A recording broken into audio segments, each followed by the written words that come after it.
જો કે સુરતમાં હજુ અનેક વિસ્તારો એવા છે કે જે હજુ પણ પાણીમાં ગરકાવ છે। વરસાદ રોકાઈ ચૂક્યો છે અને છતાં પણ સુરતમાં સ્થિતિ સુધરવાનું નામ નથી લઈ રહી। પર્વત પાટિયામાં હજુ અનેક સોસાયટીઓ પાણીમાં ગરકાવ જોવા મળી। ખાડીના પાણીએ સુરતમાં તારાજી સર્જી દીધી છે। શાંતિકુંજ સોસાયટીના ઘરો વાહનો પાણીમાં ગરકાવ થઈ ચૂક્યા છે। ચારે તરફ પાણી હોવાને કારણે લોકો ઘરમાં જ કેદ થયા। ફાયર વિભાગની ટીમે 2 દિવસમાં 150થી પણ વધુ લોકોને રેસ્ક્યુ પણ કર્યા।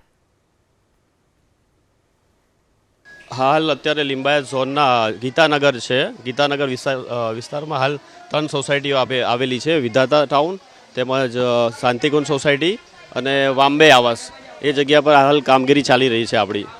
હાલ અત્યારે સોસાયટીઓમાં જે છે ત્યાં નીચાણવાળા વિસ્તારોમાં ખાડીપુરની જે પરિસ્થિતિ છે ત્યાં આગળ હાલ અત્યારે આપણે સ્થળાંતર કરવાની તેમજ કોઈ સ્થાનિકને મેડિકલ ટ્રીટમેન્ટ જોઈતી હોય તો તેઓને બોટમાં બેસાડી આપણે બહાર હોસ્પિટલમાં રિફર કરી રહ્યા છે।